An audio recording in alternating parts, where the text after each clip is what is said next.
We may sit down, please.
Thank you, Your Excellencies. The next event now will be the statements from both of you. We'll start with a statement from President Jakaya Kikwete, to be followed by a statement from President Bush. Welcome, Your Excellencies. Mr. President, welcome. I stand before you with a deep sense of gratitude and satisfaction to once again welcome you, Mr. President, and your entire delegation to our dear country, Tanzania. The outpouring of warmth and affection from the people of Tanzania that we have witnessed since your arrival is a genuine reflection of what we feel towards you and towards the American people. Welcome, Your Excellency, and your great wife, Madam Laura Bush, as enduring partners for our empowerment as we struggle to pull ourselves to prosperity and back from backwardness and underdevelopment manifested by poverty, disease, and deprivation of basic social and economic services. We welcome you, Mr. President, as a supportive and understanding partner as we take the necessary measures to promote democracy, human rights, and good governance. You are a dependable partner indeed in the pursuit of ensuring national as well as regional peace and stability in the African continent. Mr. President, we have shown great compassion for Africa and its people. We have personally reached out using different initiatives, instruments, and moral leadership to support Africa's efforts to improve governance, to fight poverty, to seek shared prosperity, to resolve conflict, to improve security, and jointly to fight the scourge of terrorism. Tanzania has been and is committed and poised to continue being an important partner and beneficiary of your empathy and support towards the African peoples. Mr. President, we thank you for your deep understanding and empathy for the challenges we face on the African continent. And we truly appreciate what you have done to support us where we needed support for the sake of welfare and dignity of our people. 10 days ago in Washington, D.C., at the 56th National Prayer Breakfast, the keynote speaker and a close friend of Africa, Ward Brem, chairman of the African Development Foundation, spoke eloquently of the fourfold increase in various forms of support to Africa under your administration. There was immediately an extended applause and standing ovation from the 4,000 people in the audience from the 155 countries. Today, I want you to know that we in Tanzania, who have benefited and are continuing to benefit from your commitment to Africa, join in that thunderous applause and standing ovation. Thank you, sir. Mr. President, today there are thousands of women and children who would have died from malaria that are alive in Tanzania and all over the country. Thanks to your malaria support program. I can give the example of Zanzibar. In 2004, in the outpatient clinic, 500,000 malaria patients were treated. In 2007, only 10,000. In 2004 in Zanzibar, 40% of the patients tested positive for malaria. In 2007, only 5%. Of the blood slides taken, 35% tested positive for malaria in 2004, and 2007, only 1%. I can go on and say and mention examples, but this is only a very brief press briefing. Today, there are thousands of children who have managed to avoid joining the already long list of orphans, and who continue to enjoy the love, guidance, and support of their parents, who are alive because of the AIDS care and treatment they get with the support of PEPFAR initiative. Mr. President, thank you. Today, as a result of PEPFAR, parents with AIDS are able to take care of their children.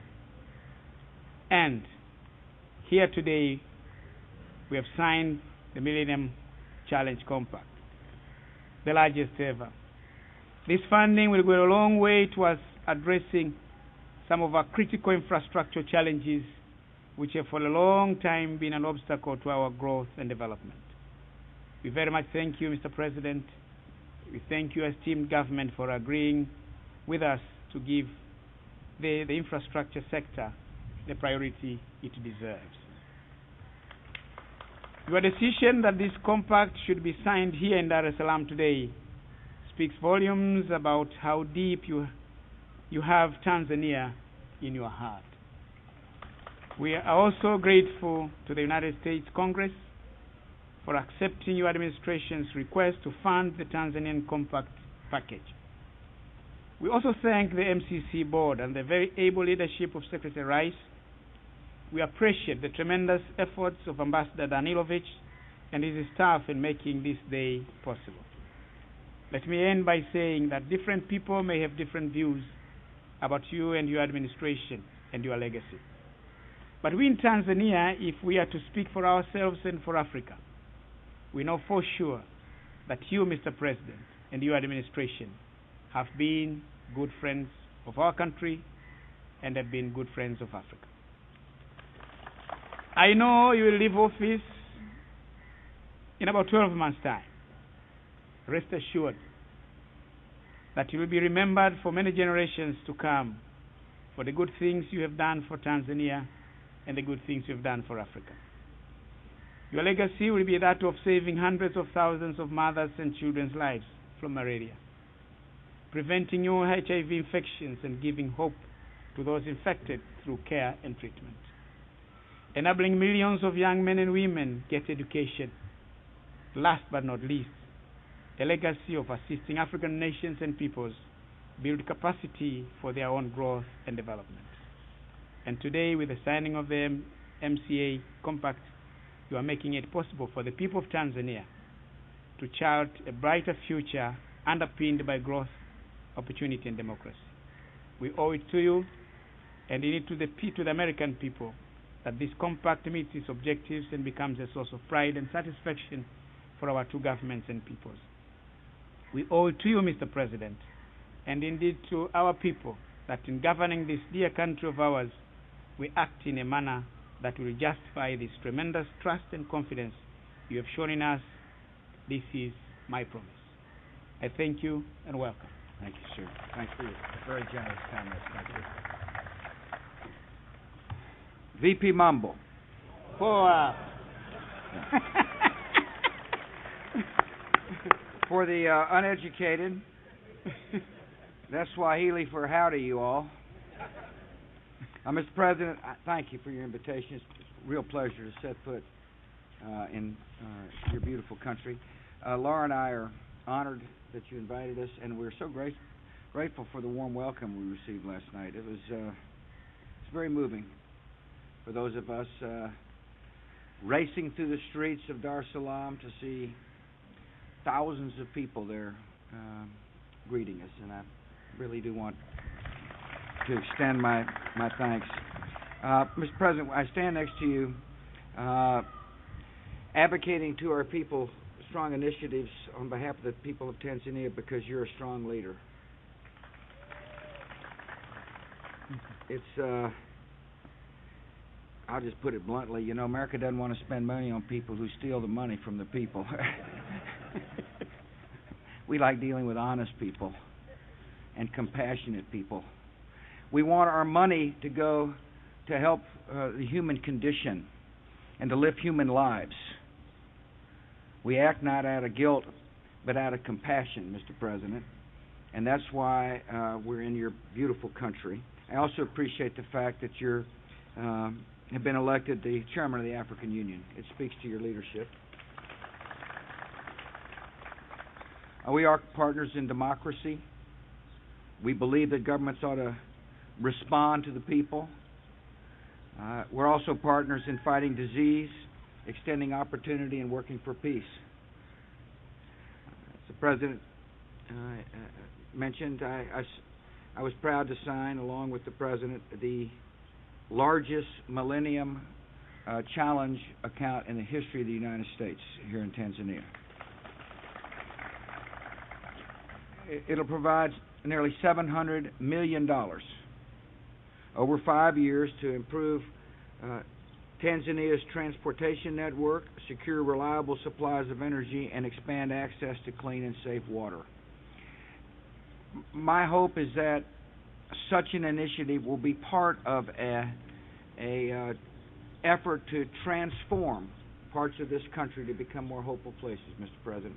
We join you in this because of your government and your personal commitment to fight corruption, to invest in the education and health of your people, and to accept and expand marketplace economics. Those are the conditions of the Millennium Challenge account. In the past, countries would give aid and hope for the best.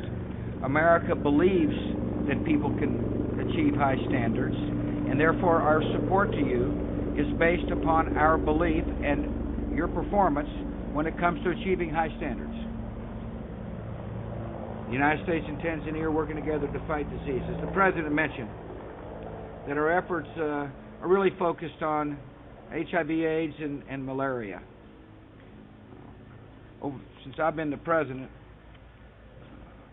the number of antiretrovirals extended to people on the continent of Africa have grown from 50,000 to over 1.2 million people. And I tell people in America, that's great, that's good. You know, we've measured it and it's successful, but it's only a start, Mr. President. And therefore I've gone to our Congress to get them to double the amount of HIV/AIDS money for the continent of Africa. The plan we put in place, the strategy we put in place is working. And Congress needs to make sure that this HIV/AIDS plan, PEPFAR, gets reauthorized for a 5-year period of time. We don't want people guessing on the continent of Africa whether or not the generosity of the American people will continue. I appreciate very much your focus on malaria as well. It breaks my heart to know that little children are dying needlessly because of a mosquito bite. I also fully understand, like you do, Mr. President, that this is a soluble problem. It takes some money, but it also takes organization. It takes the willingness to distribute nets and insecticides and education of the people, and that's what you're doing. I appreciate the fact that you brought up the example of Zanzibar. It is an example for all on the continent of Africa of what can happen. I mean, this is a place that had been sorely affected by malaria. Today, as Mr. President pointed out, the number of infections have declined dramatically. That ought to make the people of Tanzania feel good. It also ought to make the American people feel good to know that their taxpayers' dollars are going to save human lives. And it's in our interest, it's in our moral interest that we continue to do so. And so, Mr. President, we're so proud of the efforts that you and your government and the people at the grassroots level have made to distribute nets and insecticides, all in the aim of answering a universal call to protect the most vulnerable amongst us. And we're proud to be your partner. We also talked to you about international affairs. I appreciate the President's strong advice. One reason he was elected to be the head of the AU is he knows what he's talking about. Therefore, it's important for me to listen to him, which I have done. We talked about Zimbabwe. There's no doubt the people of Zimbabwe deserve a government that serves their interests and recognizes their basic human rights and holds free and fair elections. That's in the interest of the people of Zimbabwe. It happens to be the interest of the world as well. We discussed the genocide in Darfur, and America provides a lot of food aid to the people in Darfur. We're trying to help them. But the truth of the matter is there are obstacles to peace in Darfur, and that is one of the reasons we've imposed tough sanctions, real, meaningful sanctions against those who are stopping progress toward alleviating the human suffering in Darfur. I do want to appreciate the fact, to express my appreciation, Mr. President, that you've committed a battalion of Tanzanian troops to go to Darfur, and we're proud to have worked with you to help them train up for the mission. And so we've had a great visit so far. Like this is just the beginning of the visit. And looking forward to having dinner with you tonight. Looking forward to traveling to parts of your country to see firsthand the great compassionate works that are taking place. And again,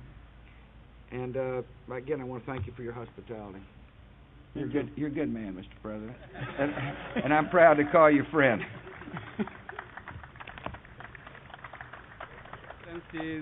Excellencies, thank you very much for those excellent statements. And now, with your permission, we will invite questions from the media. As we said, it will be two questions from both sides. And I will start with the Tanzanian side, and I will call on Kasi and Malima to ask the first question. Mr. Malima, please.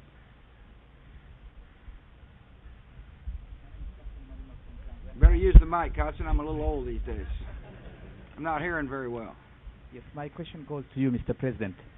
Your visitors come rather late during the end of your presidency, and I would like to know, why is it Tanzania and Africa in general so important now? Yeah, thanks. Yeah, Africa's actually been important from the start of my administration. I'll never forget having a conversation with then National Security Advisor Condoleezza Rice. It was early on in the administration. And we were talking about priorities and matters of emphasis. And she asked me whether or not I really cared about Africa. And my answer to her then is the same answer I will give to you now. Absolutely. It's in our national interests that America help deal with hopelessness. And it's our moral interests that we help brothers and sisters who hurt. It's been the policy of the Bush administration since day one. That's why in the first 4 years of my administration, I went to Congress and asked them to double foreign aid to Africa. And then as I began the second half of my administration, I asked them to double it again.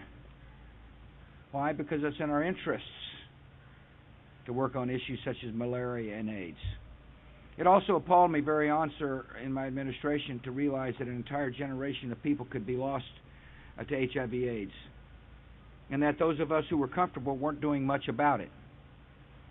I'm a man who believes in certain principles, and I refuse to yield from those principles, and one such principle is that to whom much is given, much is required.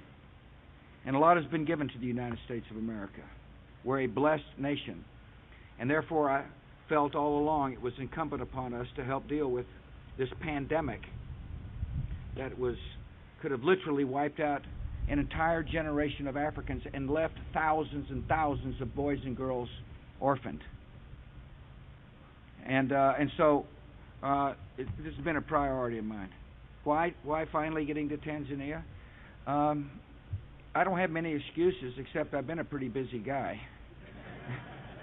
And secondly, it seems like a fortuitous time to come. After all, the results of our efforts are becoming more and more tangible, and there's no better place to come than a place where people achieve results. Now, there's still a lot of conflict here on this continent. I understand that. I was asked yesterday, well, how come you're not going to the places of conflict? Well, one reason you go to places of success is to show people what's possible.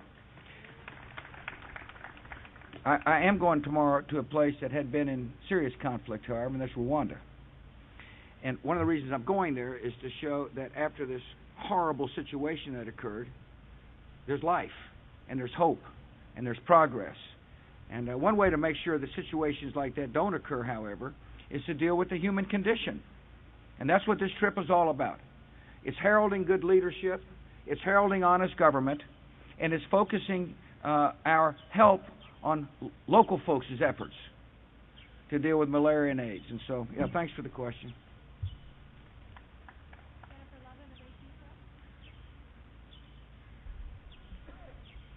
Yes, Jennifer.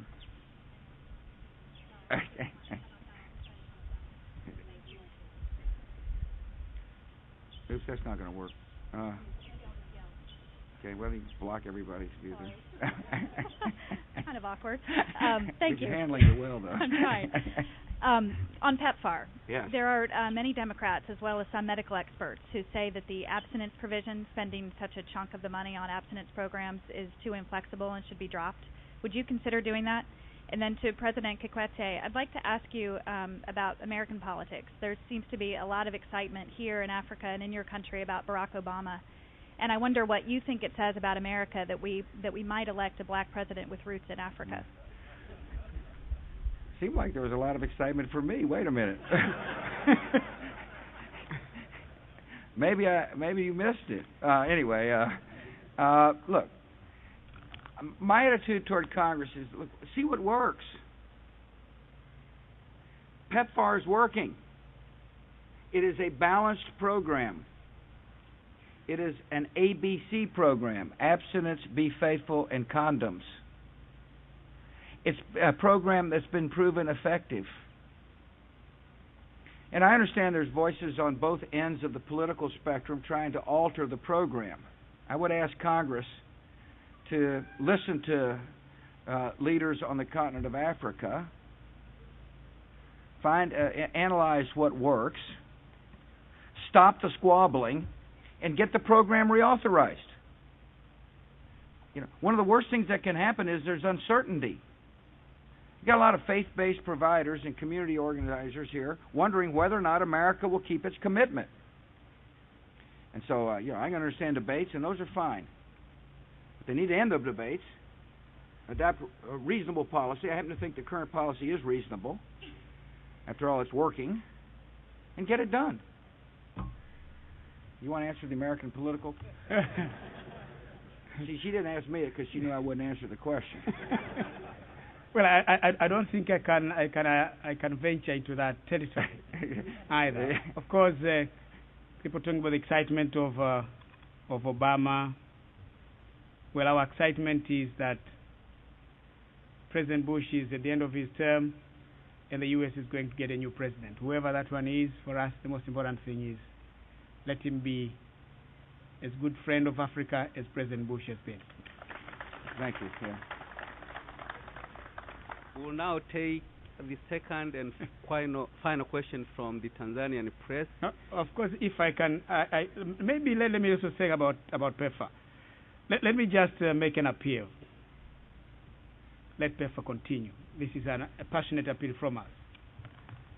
It has been quite useful, as I was saying in my speech. There would have been so many orphans to date had it not been for PEPFAR, the care and treatment. So many parents now who have been infected can live. And some of them can live as many years as possible, as long as they adhere to the ABCs of a person infected with HIV living on ARVs. So can you imagine if this program is discontinued or disrupted? There'll be so many people who will lose hope. And certainly there'll be death. You create more orphans. My passionate appeal is for PEPFAR to continue. Through PEPFAR, we did nationwide testing. In 6 months, we have been able to have 3.4 million people tested. And through PEPFAR, we got 2 million test kits. Had it not been for PEPFAR, we would have done less than that. So it's for us really, for PEPFAR not to continue, well, it's a recipe for disaster for us. That's what I can say. Yep. Thank you, Mr. President. A final question from the Tanzanian side, and I would want to recognize Richard from the Citizen.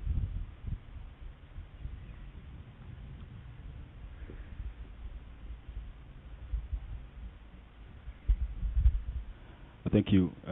President George Bush, you are here with President Kikwete, who was recently elected as the head of African Union.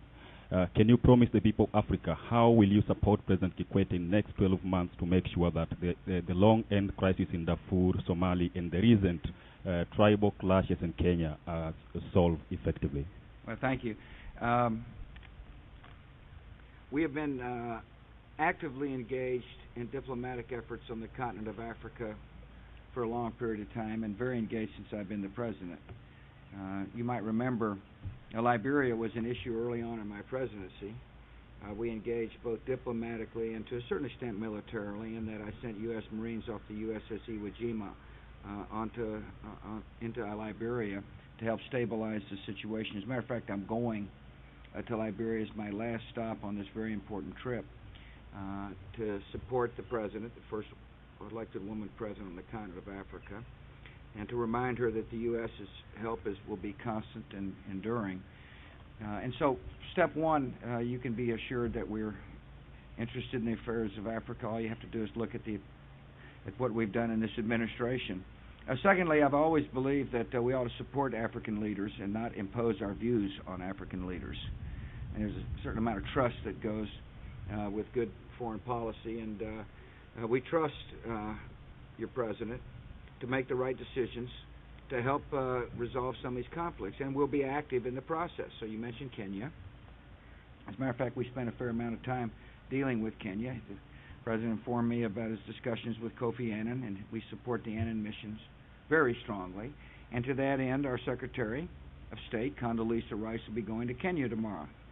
And it's just, I find it interesting. I think you ought to find it illustrative that prior to her trip, she and I spent time discussing a mutual strategy with the president. How best can we help the process?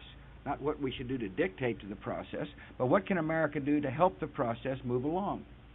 And so our position, and by the way, when it comes to AU efforts in areas where it requires peacekeepers, we've been very strong about helping to train and transport or arrange transportation for peacekeepers into troubled areas. And so our record speaks for itself, and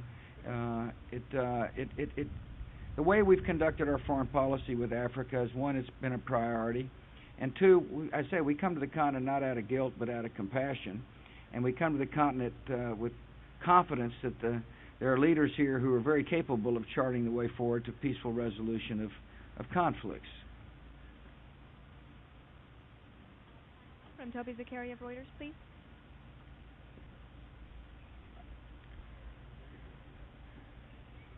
The old reporter shuffle here. Mr. President, do you support Kosovo declaring independence from Serbia, and would the United States recognize it as an independent state? And Mr. President, as head of the African Union, how do you get more peacekeepers into Darfur? First, on Kosovo, our position is that its status must be resolved in order for the Balkans to be stable. Secondly, we have strongly supported the Ahtisaari plan. Thirdly, we are heartened by the fact that the Kosovo government has clearly proclaimed its willingness and its desire to support Serbian rights in Kosovo. We also believe it's in Serbia's interests to be aligned with Europe, and the Serbian people can know that they have a friend in America. Finally, the United States will continue to work with our allies to do the very best we can to make sure there's no violence. And so those are the principles going into the Kosovo issue.